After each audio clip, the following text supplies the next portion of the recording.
Color is relative.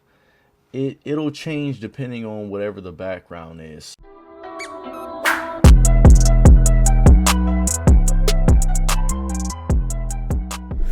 Welcome back, everybody. This is the Bones of Berry YouTube. That's right. Today we're doing that thing again, expanding our creative arsenals. There's been a little bit of a hiatus. I was getting a few things set up and I got something in the works, so stay tuned. So today we're going to be talking about colors. That's right, colors, colors, colors. It's that stuff that makes life interesting to look at. So we're going to dive into a few things about color and how to apply it to your next artistic project.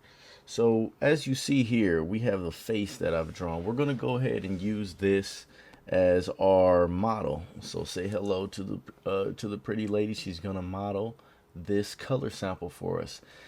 Okay, so this is the drawing that I used, and the color palette is in the top left. So there's a few things. Color is relative. It'll change depending on whatever the background is. So keep that in mind as we move forward. Okay, so we have this face and we have the color palette up top. This is the color.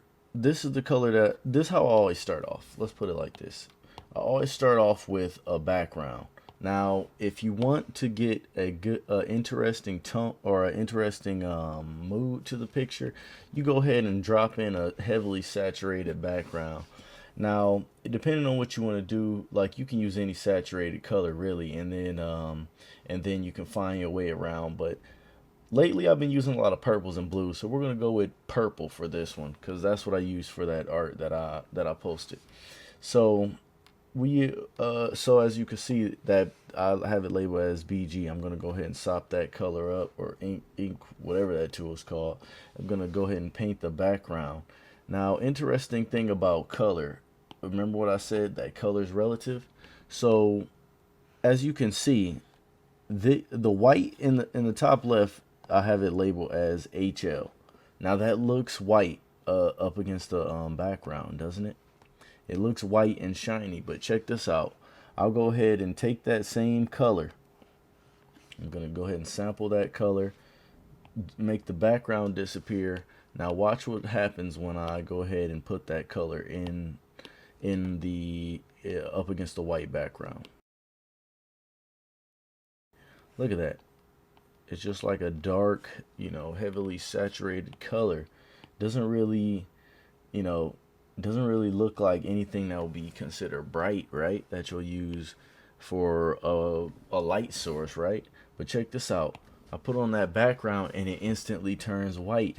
That's what I was saying, as color is relative.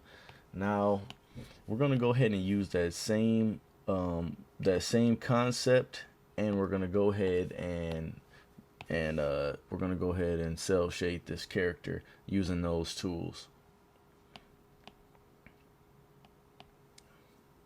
Before we get into that, let me go ahead and explain a few things.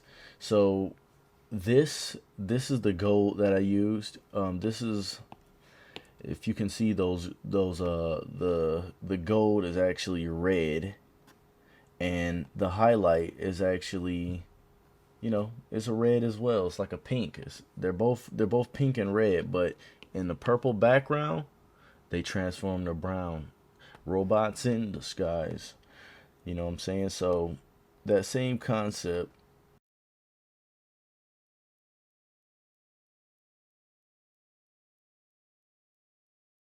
Quick discrepancy. I had a little bit of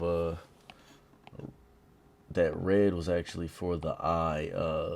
Let's go ahead and made a slight mistake on that color palette. Let's see.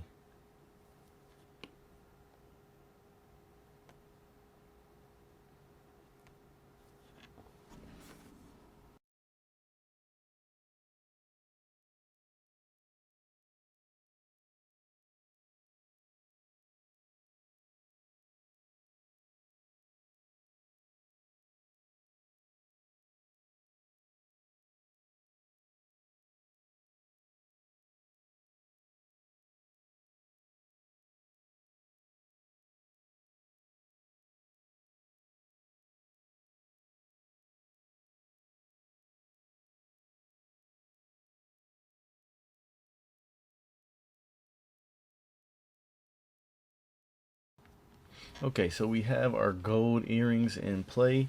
Let's go ahead and color those as we did. So the thing about this gold, in up against this background, you know, the highlight I like to use as the most saturated color. Like even if it's white, as for example to the left on the shoes, that's the white, and that's also the white of the eyes. But when this background is like this, when I wanna highlight it, I'm gonna use an exaggerated, highly saturated and light version of that white so that I can get a more vibrant shine to it. So let's go ahead and use this bottom color, which I have.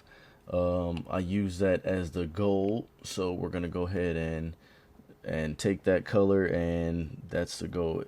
It's brown, as you can see. It's actually not. It's actually a dark pink, but it's showing up as brown when the background is purple like this. So we paint that. Now that we have all the color, we're going to go ahead and let's make a new layer. Actually, we're going to make a new layer, and then we're going to demonstrate what happens when I sop up that gold. Now check this out.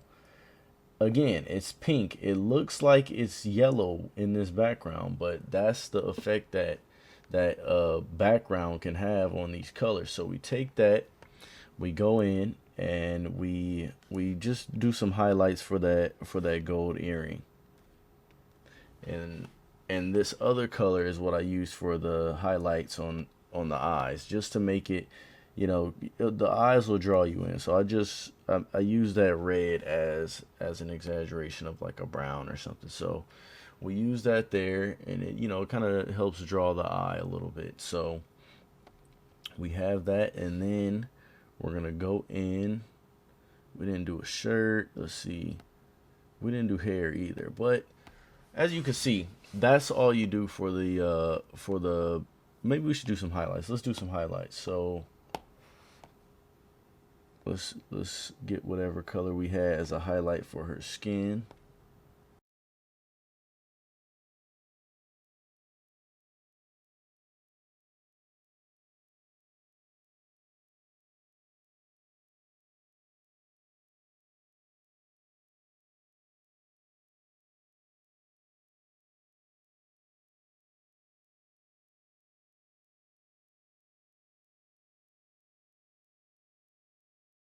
And now check this out. We're gonna go ahead and add some highlights for that eye. So again, you just pick a saturated. Don't go white. Just don't go all the way white, because that's when you start getting boring.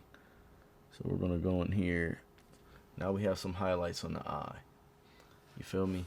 So that's the start of, you know, just a quick example of how color can change things, and you know, by just being up against different backgrounds. So hope you enjoyed the video. I'm gonna end with a time lapse for that last drawing, and if you enjoyed, come back. Also stay tuned, I got something in the works.